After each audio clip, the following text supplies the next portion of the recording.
And we're back. We're going to do a combo video here of eBay finds, which I have like a gigantic load of them, and 2025 Bowman Draft Mega Box, yet another one. I forgot I ordered this with the Target order I did for the hanger boxes, so it's kind of a bonus, but that's all right. These have been pretty good this, well, not this year, I guess, last year. This year / last year, and we're going to give that a shot again. But before we do that, we're going to go through some cards that I got off of eBay. Let me just go through here, make sure that I have the players sorted properly so that you, well, I don't know what this was. People sent me some extra stuff. Because I got a bunch of the same people, so I want to make sure I go over them at the same time so we're not bouncing around, causing people to get dizzy. And looks like, where did I put this one? There. That one, which got a bunch of these, and then these are both, oh, that's somebody different. So now that we got those all taken care of, if I can find, there it is. Okay.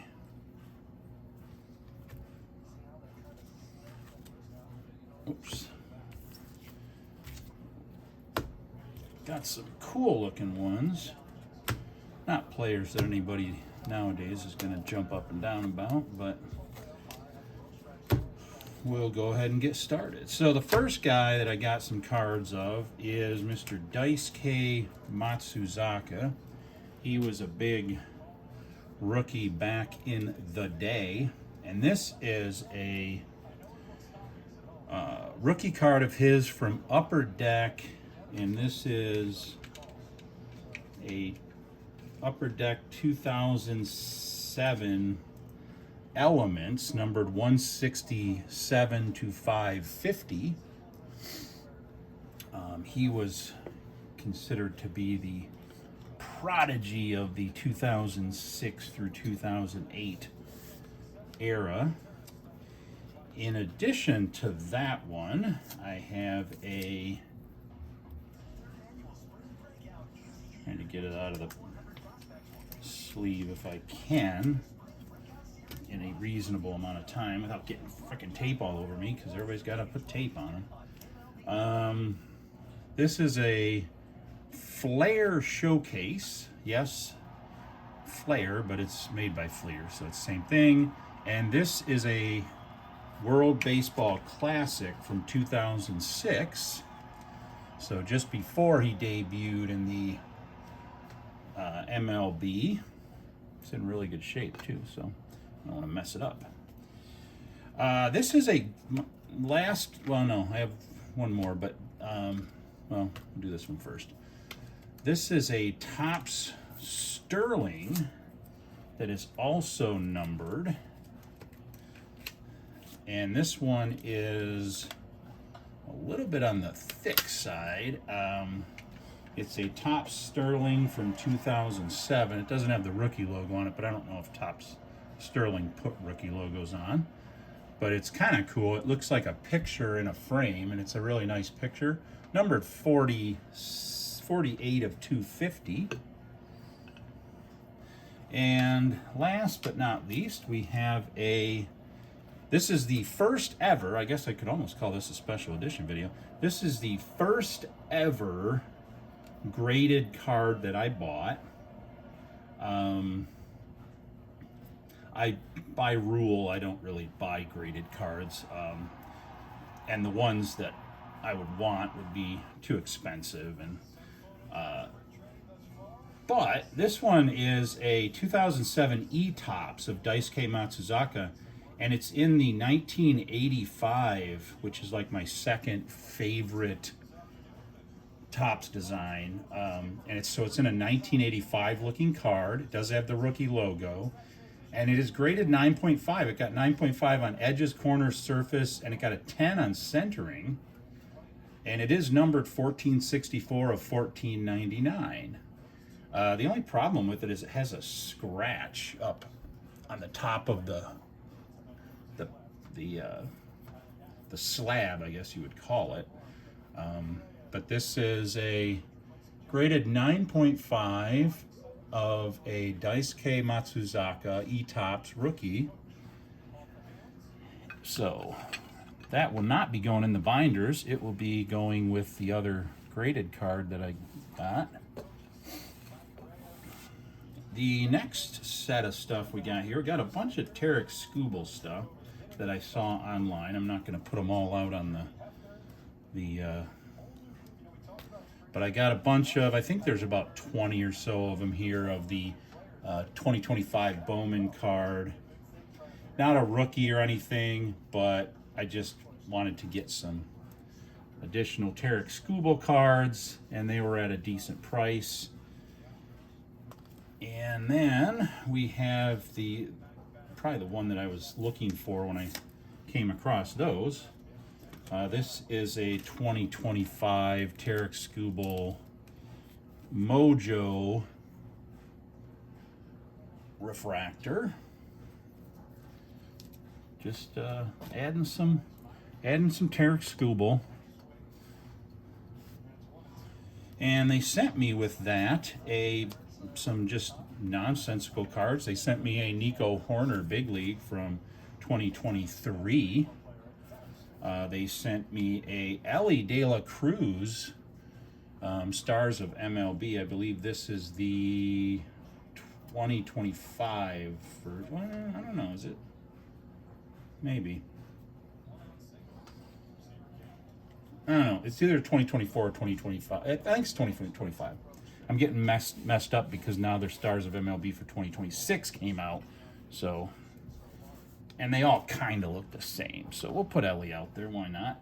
And they gave me a Daniel Schneemann rookie card from 2025 Series 2. So actually, we'll put those behind Ellie. Don't mess up my Ellie edges by smashing it around. I also ordered a bunch of Jesus Made that I found. It was just kind of a lot of them. Not a lot, but a lot. And 3 of them are just the standard base. And these are from, yes, 2025. 2025 rated prospects. And also a couple of the optic rated prospects. So just to add to the collection of Jesus Made.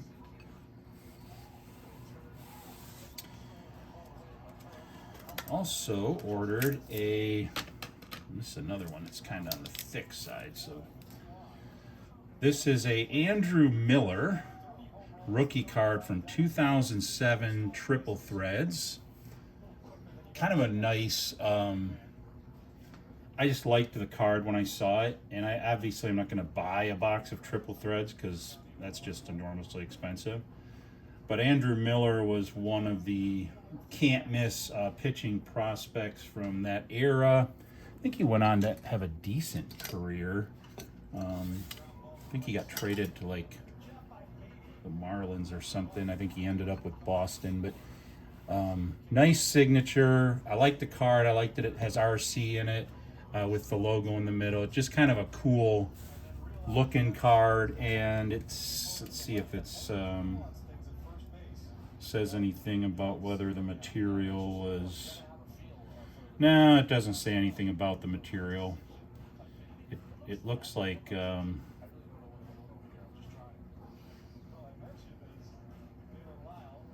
no, it doesn't say anything. I mean, it doesn't say whether it's player worn, game worn. It doesn't say anything like that. So it is numbered 5 of 25 though. So for an auto that's nice looking on a card that's nice looking, that's numbered to 25, and I didn't have to pay very much for it. So that was a good pickup to add to my Andrew Miller collection.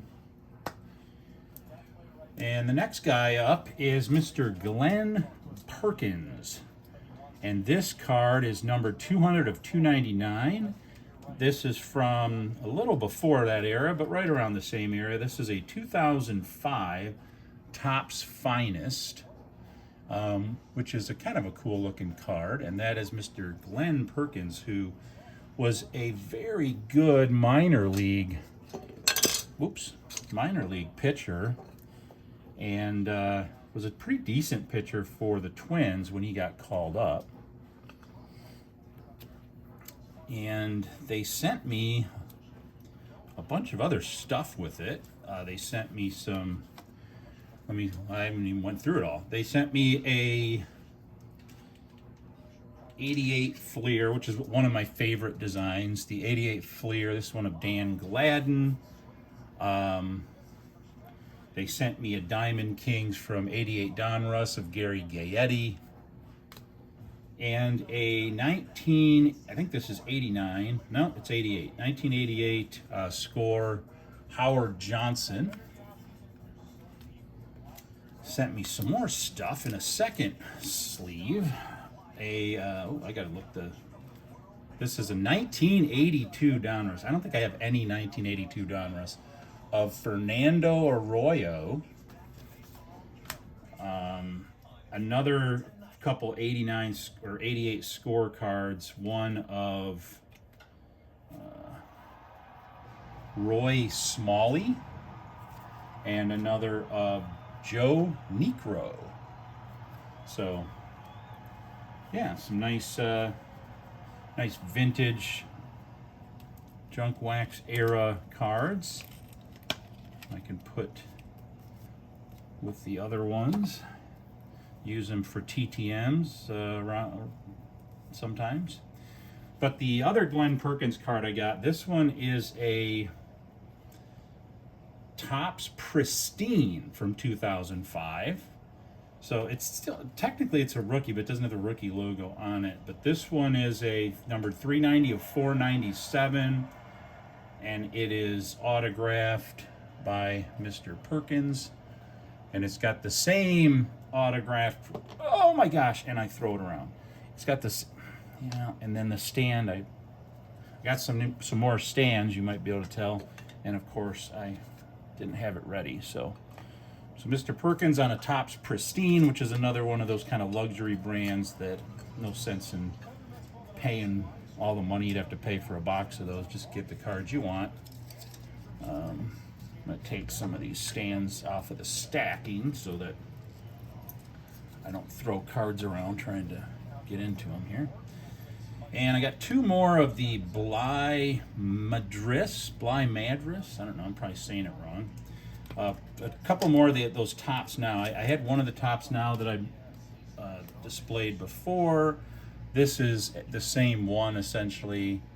This is a call-up card from 2022 for Mr. Madris, or Madris, I don't know. And also, I got a numbered version. This one numbered 45 of 49 with a sort of blue bottom to it.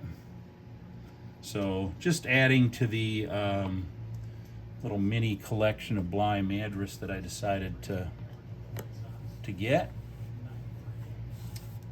And next up, this is another vintage card. I've had these on other eBay videos. This is just one of the vintage players that I collect cards of.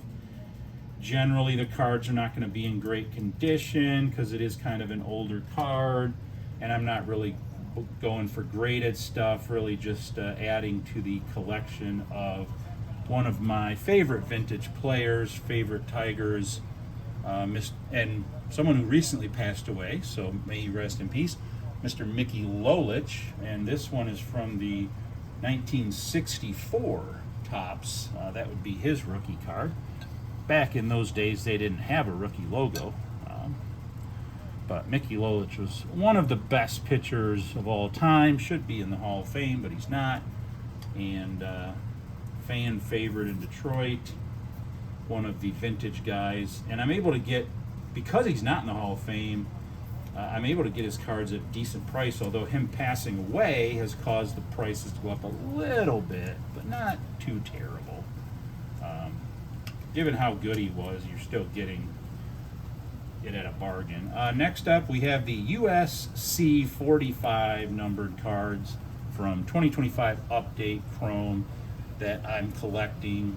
Cal Raleigh, Tommy Pham, both have USC 45 numbered cards. This one is an X-Fractor, which I'm not a big fan of the X-Fractor. I find it kind of distracting, but it was for a decent price, so I figured what the heck. So that's going to add to that collection. Pretty soon I'm going to end up with just a whole binder of USC 45 cards. This one I'm really excited about. Out of all the ones that I got off eBay, this is one I've been trying to get at a decent price, and I have not been able to find even ones that are in not the greatest condition for a decent price. This is another one of the sort of historic vintage guys that I'm chasing, Mr. Vida Blue. Another really, really great pitcher, one of the best pitchers of all times, who's not in the Hall of Fame. I do believe he's not in the Hall of Fame. And this one is from 19... Oh, jeez. Fortunately, I just dropped it on carpet. But this one's kind of already kind of beat up a little bit. Has a crease, not really a crease, more of a scratch up at the top. It's kind of faded. The corners are in pretty bad shape. Not so much at the top, but they are on the bottom. And it's clearly not centered. I mean, Topps could almost like copyright not centering cards because pretty much all their cards are not centered.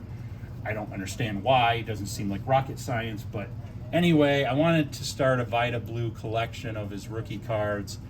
No offense to Gene Tanase, who is on the same card with him. I always kind of feel bad that when they do like these dual or trio or quad cards, which they did a lot of for rookies back in the day, but you end up with a guy like Vida Blue, who everybody knows, and then it's like, oh yeah, by the way, there's another guy on the card, Gene Tanase.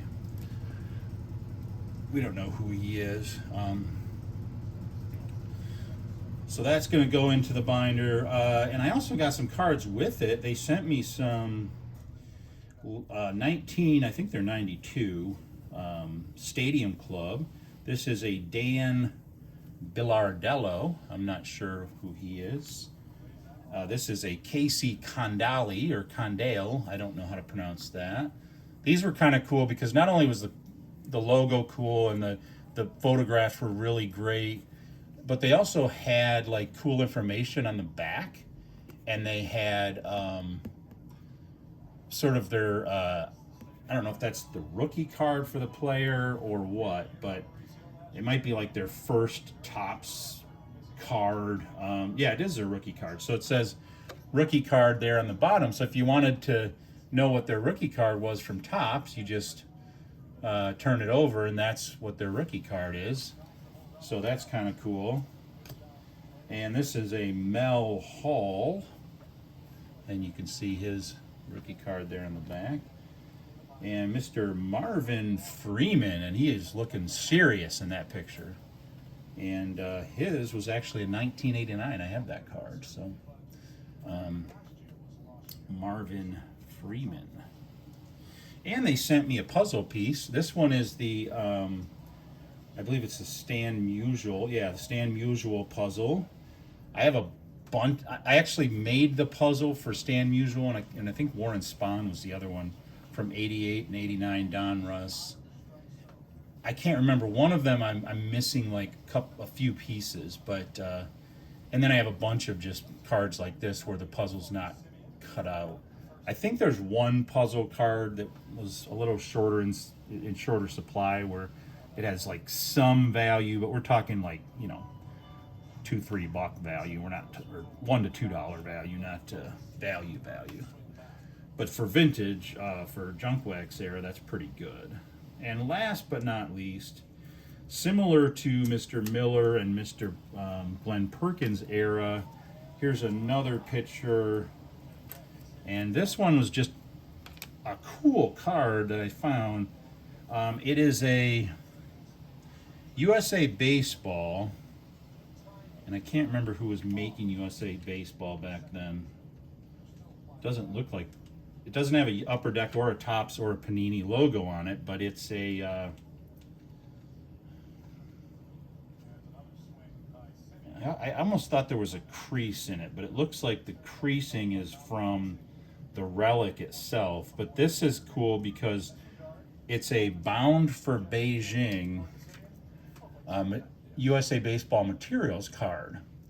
And it's actually an authentic piece of game-worn jersey from the 2006 USA Baseball Beijing qualifying team member, Kevin Slowey. The jersey was worn during the 2006 COPAVE Beijing qualifying tournament in Havana, Cuba, and obtained by USA Baseball directly from Kevin Slowey. So not only is it game worn, it's event worn, and you can trace it to the actual event, which is what, again, in a perfect world where I was in charge of everything, which by default would then make it not a perfect world, but if I was in charge of everything, I would make it so that you can't put relics in cards unless you can trace it to an exact game that they wore it. No more player worn, he wore it during the photo shoot nonsense. I think it would add more value to relics overall. So now everybody's like, oh crap, a relic, because an autograph is much better than a relic. Well, if the relics were all game worn, event worn, they could be on par, and in some cases even better than an autograph. And if it was an autographed relic, it would be like, even top tier. So, but nobody's putting me in charge of stuff, no matter how many times I ask them.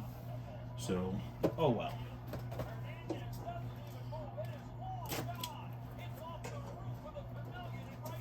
Okay, let's go ahead and open up some Bowman Mega. Some people probably fast forwarded their way to this because they're like, I don't want to see a bunch of crappy cards you got on eBay.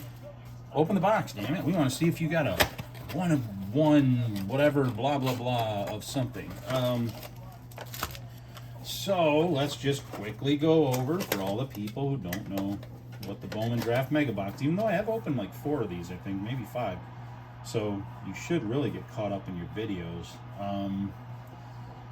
Bowman Draft is pretty much the premier product. You have these 2 mega packs of 5 cards, and then you have 5 packs of 5 cards of regular Bowman Draft stuff. And look for mega refractor versions of Bowman in action and prized prospect inserts. Keep an eye out for rare image variations and mega chrome autographs. I could do like commercials for them. Collect coveted first Bowman cards for top prospect Eli Willis, Seth Hernandez, Cade Anderson, Liam Doyle, and more. And I don't know, it's got a bunch of other stuff on here. I thought maybe there would be like something cool, like look for like a Kaboom or something, but that's Panini, and they wouldn't put that in a mega box anyway for Fanatics, Evil Empire. All right, let's go here. What do we got? The chase list is too big for me to go over. Cameron Maldonado, first Bowman. A Dax Kilby, first Bowman. Ryan Walschmidt, prospect. A Kaysen Cunningham, first Bowman. And a Hosea Hartshorn, first Bowman. I do not know who any of those people are. That was a bummer of a pack for me. Come on. With a chase list this big, you should be able to hit somebody. First Bowman of Kane Kepley. We have a prospect of Braden Montgomery, and he is on the chase list for now. I am going to be updating the chase list very soon, and I'm going to do a video of who will be coming off the chase list going into the rest of 2026. We have a Steel Hall first Bowman. A CJ Gray first Bowman. I'm starting to think they make up people for first Bowmans, that they don't actually exist. This is a Mason McConaughey. Boy, that's a big word to put on the back of a jersey. Mason McConaughey, and it's the first Bowman, but it's the laser variety. laser. Oh, I guess that goes on. Since it is the laser variety, we're going to put it on a stand, even though I don't know who Mason McConaughey is. Maybe he's related to that McConaughey actor guy that I think was doing like Buick commercials or something. And we have an Ethan Hedges first Bowman. Thomas White prospect, and he is on the chase list. Mr. Thomas White. A lot of Marlins on the chase list, but seems to be always the case, and they still never win, so I don't know what their deal is. Jake Gurovich, first Bowman. Ryan Mitchell, first Bowman. And a prospect of Caleb Bonemer. I don't know. Yeah, they must have gave me a crap box just to mess with me. At least so far, anyway. No offense to Braden Montgomery and Thomas White. Oh, here's another guy on the chase list, Mr. George Lombard Jr. Although I saw a video on YouTube, and the person who is pretty good, knowledgeable on prospects, did not like George Lombard Jr.'s chances. So that's interesting take. I have not heard that take yet. Here's a first Bowman of Nolan Schubert. A first Bowman of Murph Gray. Yes, they named him Murph. This is a prospect of Eduardo Quintaro, who is on the chase list. So we'll go ahead and put him out there. And we have a laser of Andrew Salas. Oh man, if it was Ethan Salas, then he would be a laser version and on the chase list. But that's not Ethan Salas, that is Andrew Salas, who might be his cousin. I don't know. Could be. Last of the regular 5 packs. A Cash Mayfield. I'm just assuming that if it's... Oh, that's San Diego. Gustavo Melendez, first Bowman. Malcolm Moore, prospect card. A Trevor Cohen, first Bowman. And a prospect card of Carson Benji. Oh, man. The special Mojo pack better be good. This is a first Bowman of Aaron Watson. I'm not going to put all the Mojos out there unless it's a hit list, because who cares? Here's a Caden Bodine first Bowman. Kyson Witherspoon first Bowman.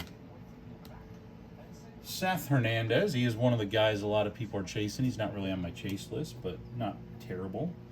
And a Jordan Yost. Okay, Bowman, did you send like all your crap boxes to Target? You did, didn't you? Josh Hammond, first Bowman. Ethan Petrie, he is on the chase list, so Mr. Petrie will get to go out in the field in his Mojo variety. I'm watching the Nationals Mets play a spring training game right now, although I don't see Ethan Petrie in the lineup. Joseph DeZerwa, first Bowman.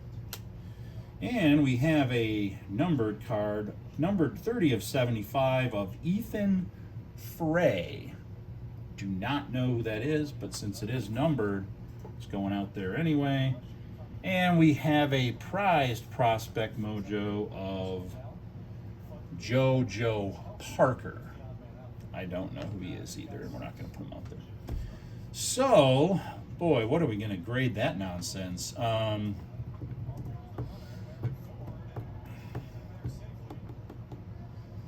Yeah, that's a rough one. I'm gonna go D+ on it, which is probably the lowest grade I've given a Bowman Mega Box, Bowman Draft Mega Box. But that's gonna get a D+. I mean, I can't give it any worse than that. I did get some cards I like. Very few in the first Bowman variety. They were all prospect cards. And I did get a numbered card, but it was numbered to 75. It wasn't like, you know, numbered to 10 or 25 or 5 or anything. And the only first Bowman of anybody that I was chasing was Ethan Petrie in the Mojo.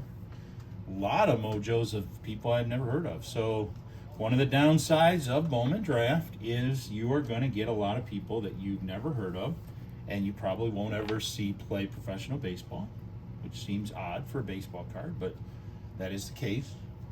And you got to adjust your rankings accordingly, but I will give it a D+. And next up, my next video, I'm going to be opening a couple holiday tins. Do I have any 2025 over here, or are these all 2024? Well, here's a 2025. But they look like this, but I'll open a couple of those. And even though I gave up buying boxes and stuff for Lent, everything I've opened up until now, I already get ordered before that, but I forgot that I gave up or buying boxes for Lent, and I was at Walmart and I saw they didn't really have anything for baseball. I mean, it was virtually nothing out there for baseball, and a lot of basketball and some football and stuff, but nothing for baseball. So I just happened to look up, and they still had like a whole tray full of, they might have had 2 trays full of the holiday tins from the holiday Topps Holiday. And I do like Topps Holiday. Topps Holiday is one of the few sort of gimmicky releases that I like, just because there's so much going on and so many different variations of stuff, and so I have fun with it. And I thought, well, for $15 a piece, might as well open a couple of those. And I have had some decent luck with the Topps Holiday product, primarily more in the mega box variety than the tins, but a 10 here or there has been good too.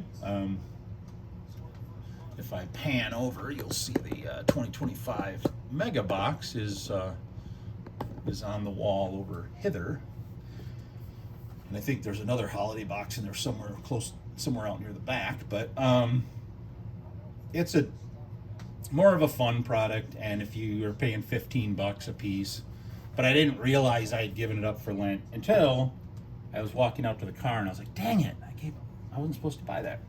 Also, I usually go over these cards if somebody sends one with the cards I got, and this one is Top Notch Sports Club.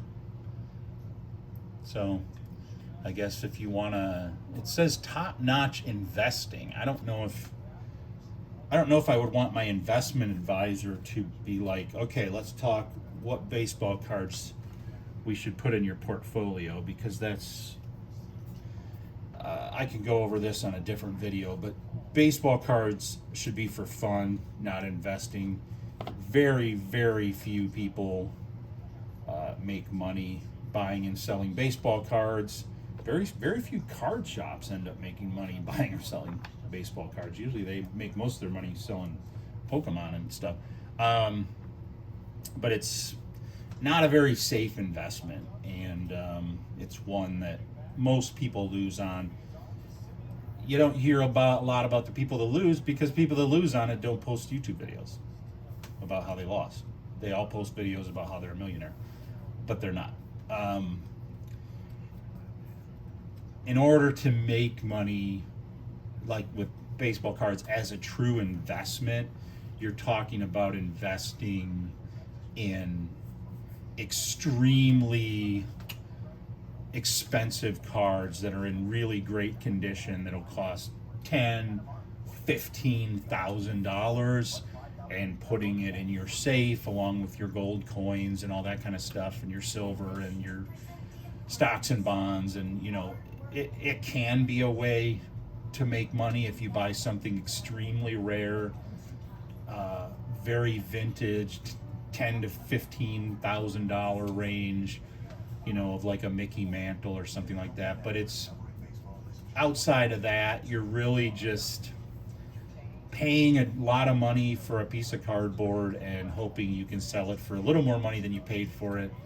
And once you factor in inflation, it doesn't really work out in your favor usually. But so I wouldn't have a investing company that's saying you should invest in baseball cards. But that's their business card anyway. So If you liked any of the eBay finds, or you have anything to say about those players, some interesting tidbits, go ahead and put those in the comments. And thanks for watching.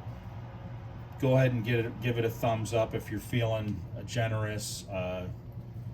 Don't give it a thumbs down, but if you do, cancel it out by then giving it a thumbs up. That essentially means you didn't do anything. You just wasted your time, I guess. And then go ahead and subscribe if that's something you're into. It doesn't cost anything, and if you're a subscriber, you get massive benefits of essentially being on a list of less than 50 people. You're numbered to 50 at that point, which is inherent value, right? You're more valuable than this Ethan Frey card numbered to 75. So thanks for watching. Enjoy some spring training and some spring weather, and I will be back with another video in a little bit.